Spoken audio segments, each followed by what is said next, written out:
přátelé, představujeme vám Cadillac Eldorado Brougham z roku 1957.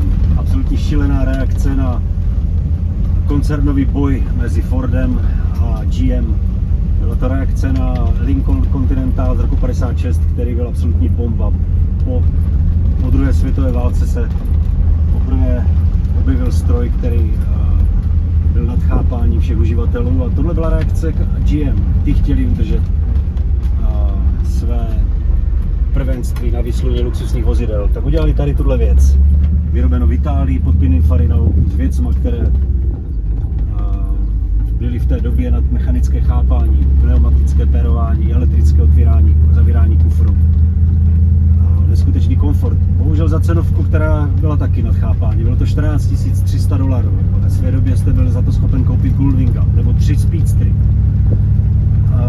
Porscheátka Speedstry stály 3,5. Tohle stálo 14,5.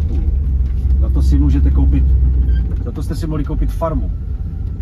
Proto to taky měli lidi typu Frank Sinatra a podobně.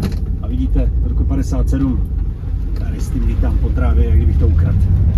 Parádní uživatelské auto na prodej, 303 kusů vyrobený. Výborný daily driver s neskutečnou noblesovou historií.